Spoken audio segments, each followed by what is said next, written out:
Hi, welcome back. I'm Sandy Sidsworth, and today I have Leah Morgan, who is the Executive Director of Victim Services, here with me today. We're doing a different topic from burnout and empathy, restoring empathy. We're going to talk about stigma today.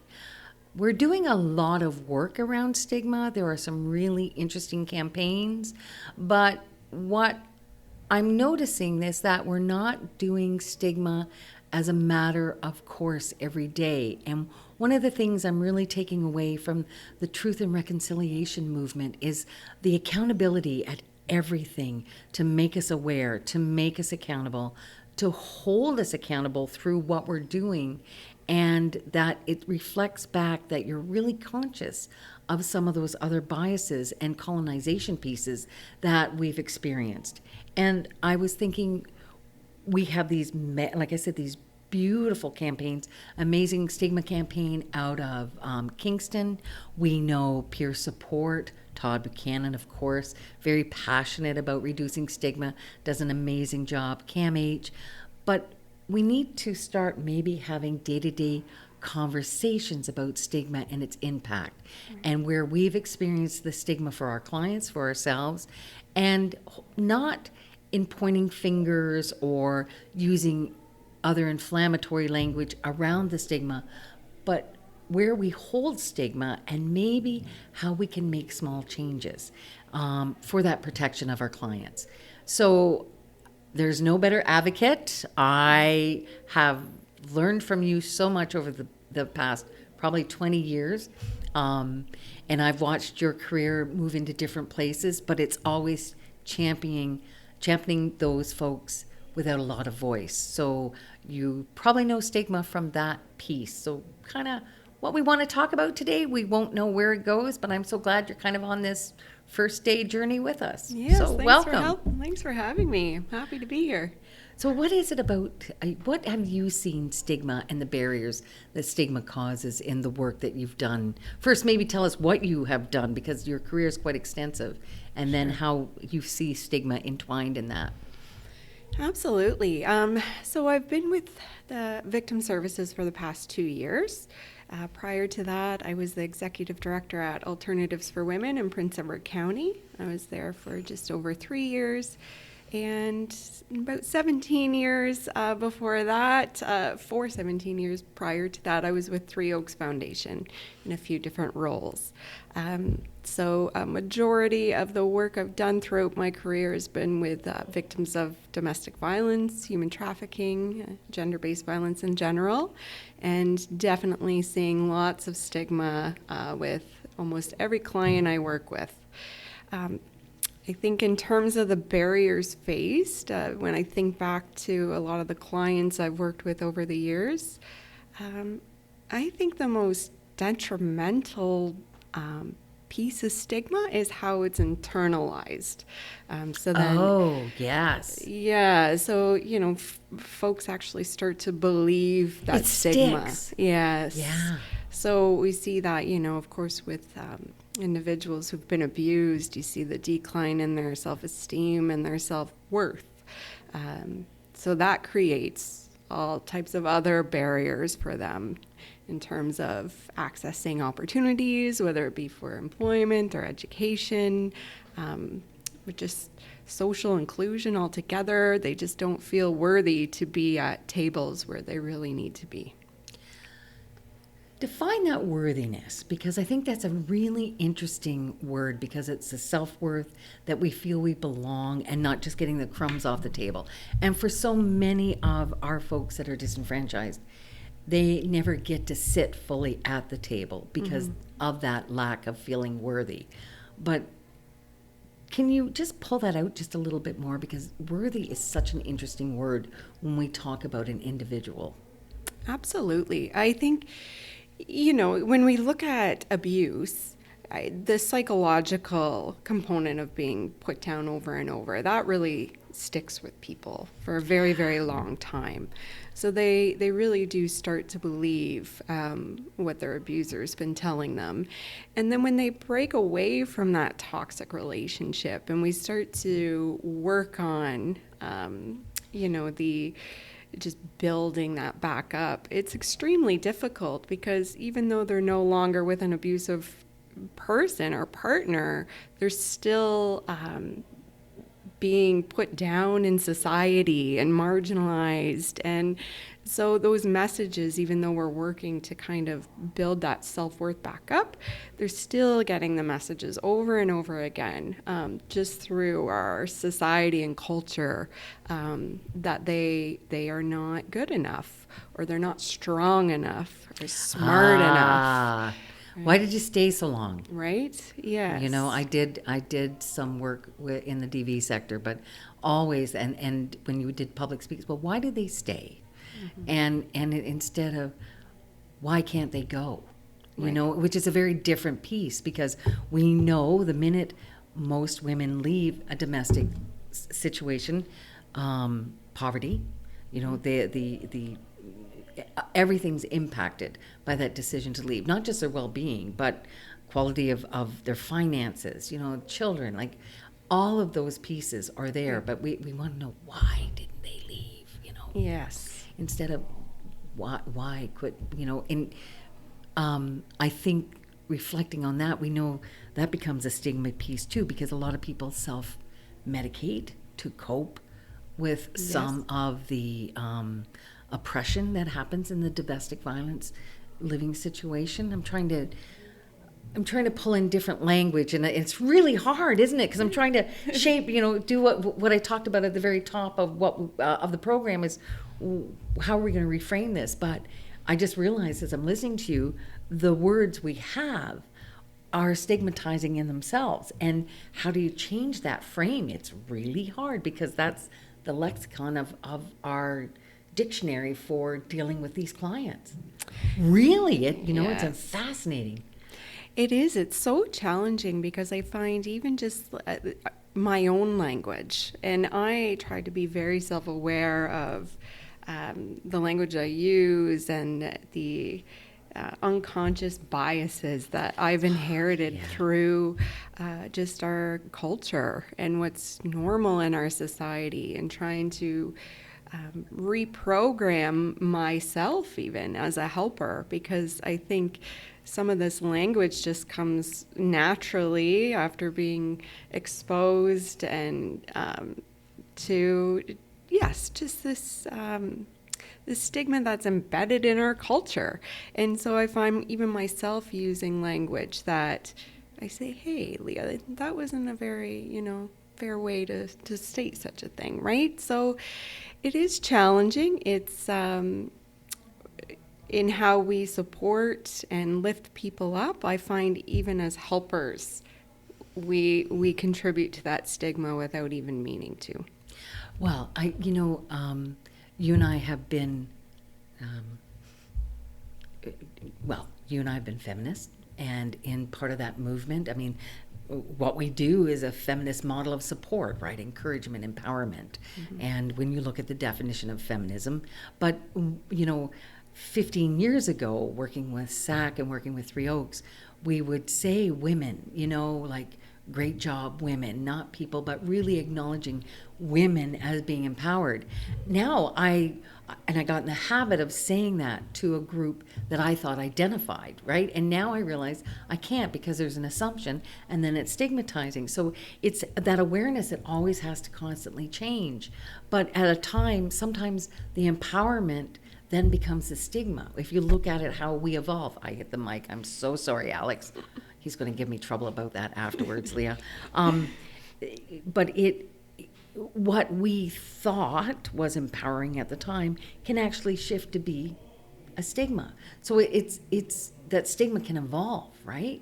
Yes. And talking about what you do, is there a difference now being in the victim side, where you're seeing the trafficking, where you're seeing maybe a different aspect out of the domestic violence sector? Yes, for sure. So Definitely lots of victim blaming, even aside from intimate partner violence, right? So even victims of any type of crime, there's still very much an element of victim blaming. And then, of course, the trauma that comes after these tragic events, circumstances, crimes, the way that folks are coping with that trauma is also judged and looked down upon as well. So I'm seeing it across the board, not just specific to intimate partner violence, but still very much this belief that if someone is going through a tough time, that they've done something to bring that on themselves. And I see that over and over, and it's not so forthcoming or out there, but just in very subtle ways. Wow. And I was just thinking, I see that in the work that I do with suicide bereavement and the survivors of losing a loved one to suicide. I think in the early days of finding their way through the trauma, they do feel a stigma, like, what did I do to cause this? Or there's a judgment. And there could be, because depending, we know different cultures have a different approach to it. And it's always until you're experiencing it from the trauma end that you realize that, ooh, this is a harsh judgment on someone who might have been fragile or dealing with something horrific. And they found, they lost places of choice to make differences in their lives to stay. But it becomes a stigma that they weren't prepared to and sometimes fed into. And then it's trying to shape that trauma. And we see that too with working with people who have lost a loved one to an overdose, because now that's taken on a whole other shade of stigma that we'll discuss further down the road with different guests. But you and I have touched on this a couple of times because you work with those families too. You go in and they're already that stigma of, oh, someone OD'd. And then there becomes this whole judgment stream, right? Yes. And from people who read it online, and you didn't know the humanity of the person that was lost, but man, you've got an opinion about it. Absolutely. I see that over and over with, someone is struggling with addiction issues or even mental health issues. It's like they aren't deserving of the same level of care as those who are not.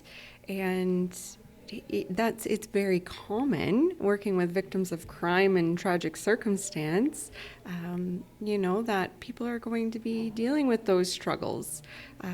So even the approach to service delivery within the human services sector, I do see those biases over and over again, and it could be two identical set of circumstances, but who is dealing with those circumstances makes all the difference in the level of care that they receive.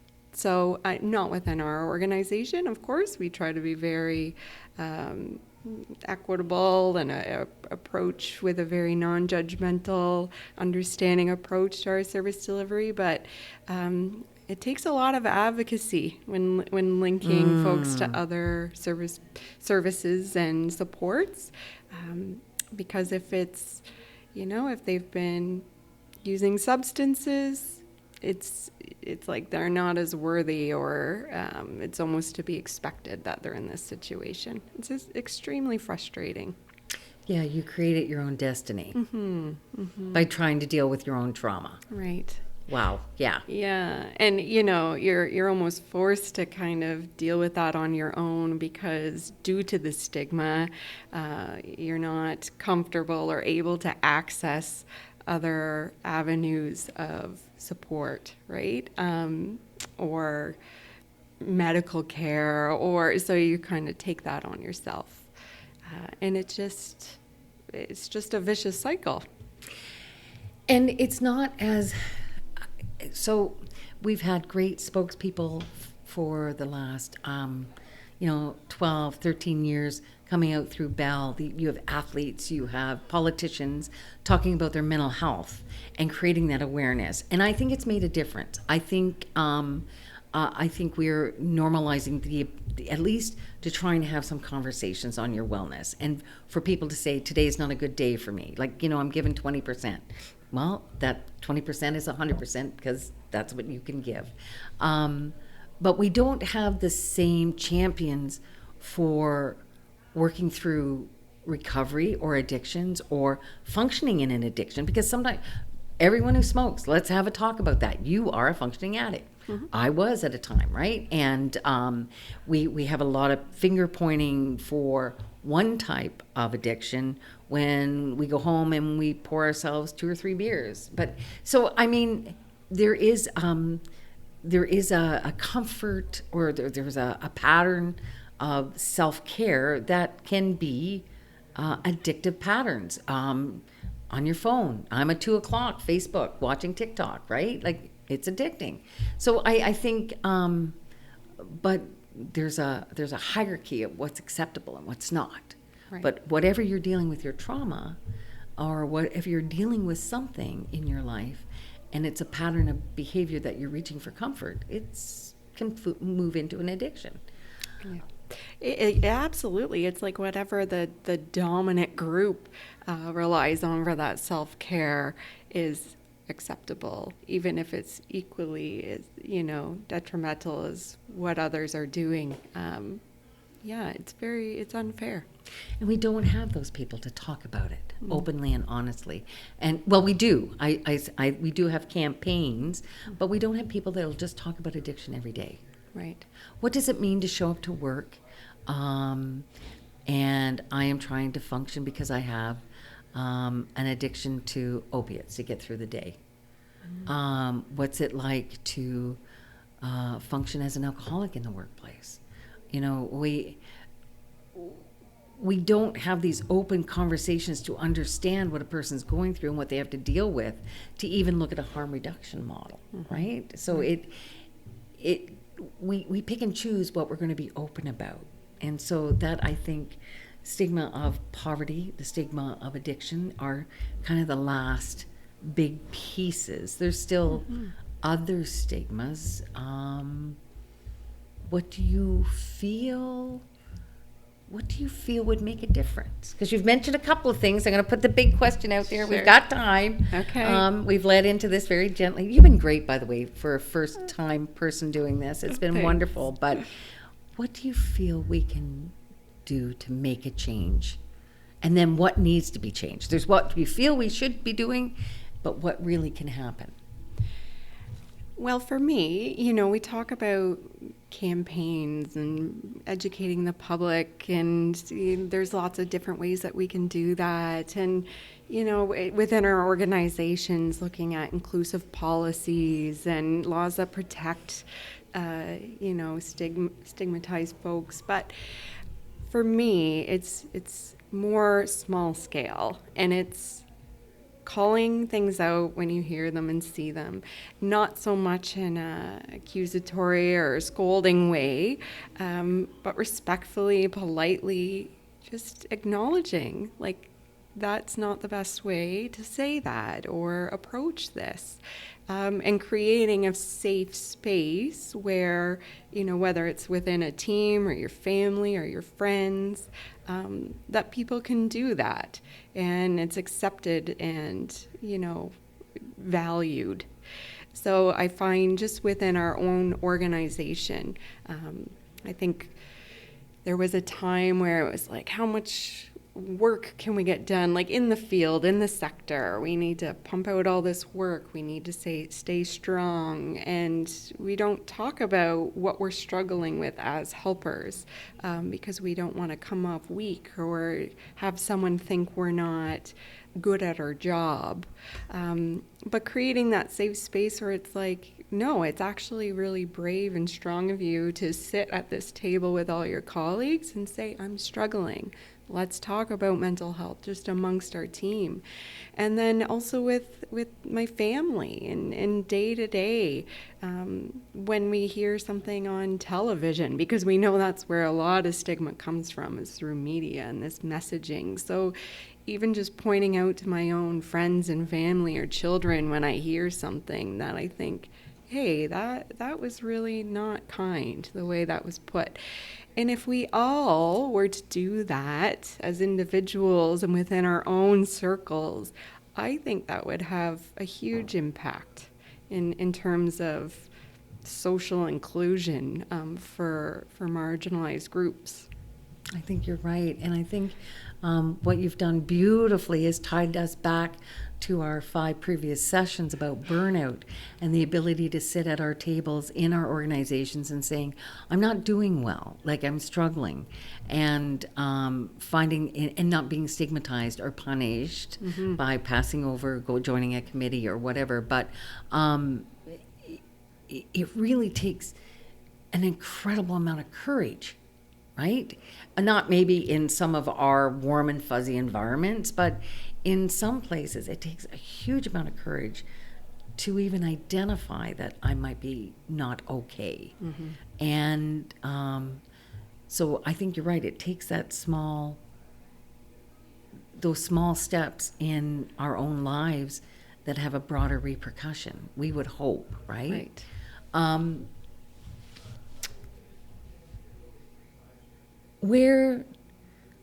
So this is going to be a little high level, sorry, but where do you see women in the current political climate at this time and the stigma that we tend to see? You and I were on the same bus trip, marched to Ottawa, back when we were trying for some rights around women and equality and what we were doing and marching in the streets.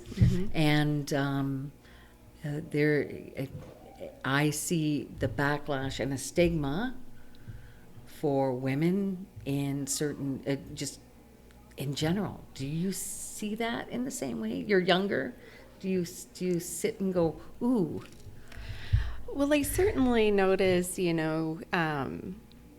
the judgment that women experience in politics that is very unique to women, I find. So, when you have a woman who's, in politics, there's more focus on what she's wearing and how she's speaking and, very surface level judgments that just don't, what they have to say is just not so much being taken as seriously as their male counterparts. I find that for sure. There's those stereotypes that women are responding to social issues emotionally or, right? And that's really frustrating as well. Just when you hear the comments and, feedback and critics, I think male politicians are just evaluated or assessed very differently. Not held to the same standard. Yeah, that's right. That's right. And, even when those men are criticized, it's for very different reasons. And a lot more is tolerated, that's for sure. Yeah.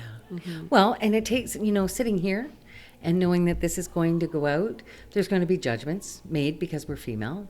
Of course. Female of certain size, certain age, blah, blah, blah. List goes on. And we try to keep the trolls and I've learned you've got to have a very thick skin doing this, but it's there. And so stigma exists in our day-to-day lives that we don't really pick up on because we're kind of conditioned. We get to that place that you were talking about, coming full circle back to the domestic violence victim, right? Right. Whether they're worthy. And so every day we have to, I think, decide that we're worthy to Absolutely. partake in our roles, to partake in society, to take up space.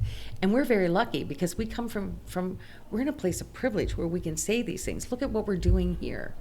We're sitting and having a talk about stigma without fear of censorship. Well, somebody's going to talk about our fat asses or something, but that's beside the points. But and we're not at risk of imprisonment.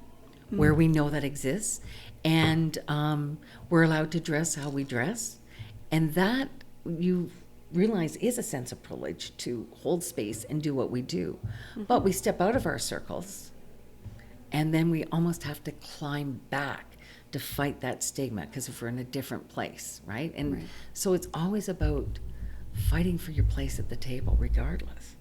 It is. And finding that inner strength to keep fighting, because it goes right back to that, and the way we internalize the stigma. I know, being a female leader, I often suffer from imposter syndrome, and just also I question my own ability very often. And I think women experience that a whole lot more often, especially the imposter syndrome, right? Well, I think, because of the benchmark. And I think there are times too, we're different in our relationships, right? And that's a different, I think we're intentional in a different way.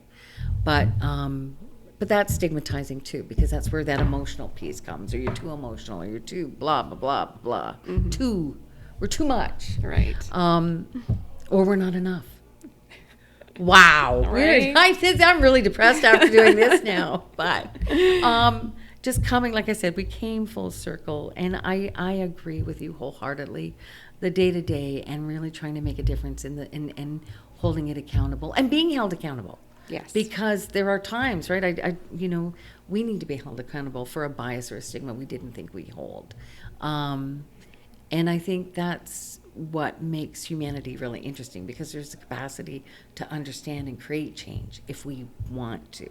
And that's why I think these pieces of conversation interweaved with the bigger anti-stigma campaigns are so important to work together. So thank you for being the first person to do this. Oh, thank you. It was great. It is fun, isn't it? Nervous, but it was good. You get to talk for a half an hour, and then people will either listen or they'll learn or they'll feedback. It's great when you hear something back. So if you've enjoyed today, we're going to be bringing more people in to sit down and talk about stigma from different places. We had to have the first person because this is a difficult conversation to have, because it lands differently with everybody. So I really admire the courage of Leah to come in and do this with me.